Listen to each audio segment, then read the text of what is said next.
বৈষম্য বিরোধী ছাত্র আন্দোলনের সাথে বিএনপির দ্বন্দ্ব বিগত কয়েক মাস ধরে প্রকাশ্যে এসেছে। তখন অনেকে অভিযোগ দিয়েছিল সমন্বয়করা হয়তো জামাত ইসলামের ছত্রছায়ায় আছে। অথচ সবচেয়ে জনপ্রিয় সমন্বয়ক এবং অন্তর্বর্তীকালীন সরকার উপদেষ্টা নাহিদ ইসলাম সম্প্রতি বলেছেন, জামায়াতের মতো রাজনীতির ভবিষ্যৎ নেই বাংলাদেশে। নাহিদ ইসলাম আরো বলেছেন, ৭১ আঁকড়েই এগোবে ২৪। তবে ঠিক কোন কথার প্রেক্ষিতে এসব কথা বলেছেন উপদেষ্টা নাহিদ ইসলাম, সেই সবকিছুর বিস্তারিত থাকছে ট্রেন্ডস নাওয়ের আজকের এই ভিডিওতে।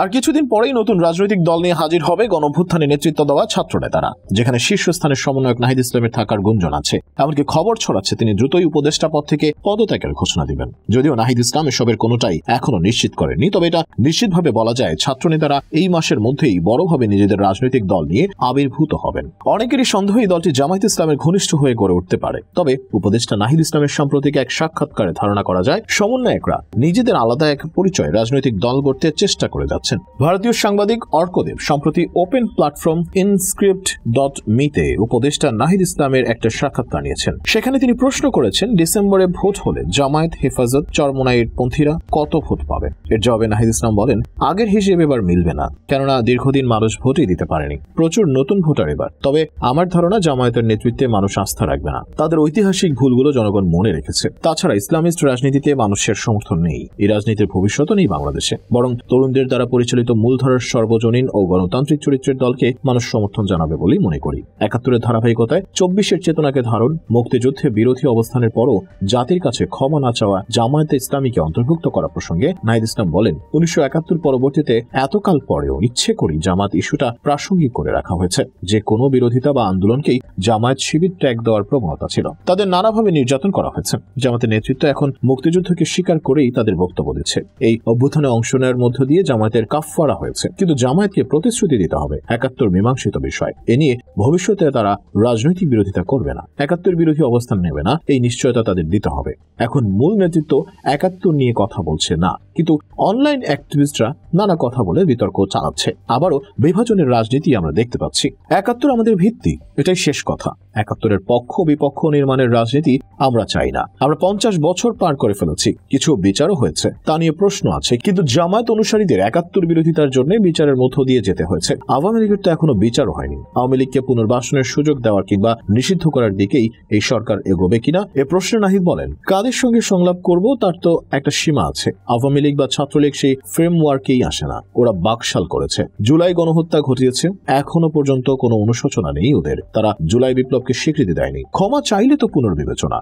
আমরা কিন্তু নিষিদ্ধ করার কথা বলিনি শুরুতে, কিন্তু ছাত্রলীগ মিছিল গুপ্ত হত্যা শুরু করলো, শহীদ পরিবারের ওপর মামলা করছিল ওরা। এটা এখন জননিরাপত্তার বিষয়। আমরা বিচার প্রক্রিয়া পর্যন্ত অপেক্ষা করতে চেয়েছিলাম। দল হিসেবে ওদের ভূমিকা প্রমাণিত হতো এর মাধ্যমে। আমরা চাইলে ৫ আগস্টেই নিষিদ্ধ করে দিতে পারতাম ছাত্রলীগকে, কিন্তু ওরা এই সুযোগে সহিংস কার্যক্রম চালিয়ে যেতে চাইছে। আমি মনে করি আওয়ামী লীগের মতাদর্শ ফ্যাসিস্ট মতাদর্শ।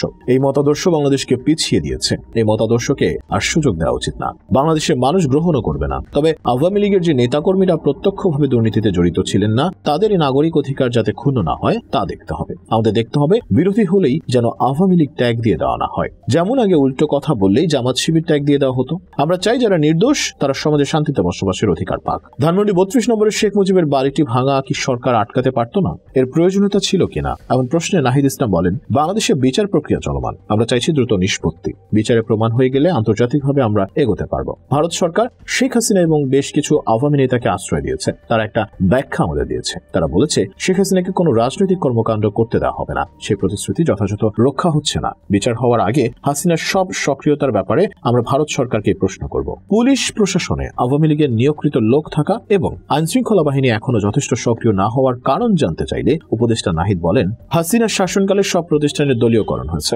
প্রথম স্তরটা বাদ দিলে দ্বিতীয়, তৃতীয় স্তরেও তাদের লোক আছে। আবার ধরুন যাদের বঞ্চিত করা হয়েছে, যাদের এখন পদোন্নতির ব্যবস্থা হয়েছে, তাদের অনভিজ্ঞতা রয়েছে। ঢাকা মেট্রোপলিটন থেকে বহু পুলিশ কর্তাকে চাকরিচ্যুত করা হয়েছে, অনেককেই ঢাকার বাইরে পাঠানো হয়েছে, আবার কয়েকজনকে ঢাকায় নিয়ে আসা হয়েছে। কিন্তু যিনি এসেছেন তিনি তো শহরটাই চেনেন না। এত বড় শহর, এত অপরাধ হয়, ফলে তার কাছে এখন খুব বড় চ্যালেঞ্জ। এখানে বেশিরভাগই ক্ষমতার বক্ষলগ্ন হয়ে থাকতে চায়, এবং যেহেতু তারা মনে করছে সরকারটা অল্প দিনের দলীয় সরকার তৈরি হবে, তাই তারা এখন থেকেই সেই দলের প্রতি আনুগত্য প্রকাশ করছে। রাজনৈতিক দলের নেতাকর্মীদের চাঁদাবাজিকে অনেক ক্ষেত্রে প্রশ্রয় দিচ্ছে। এই ধরনের ঘটনা ঘটেই চলেছে।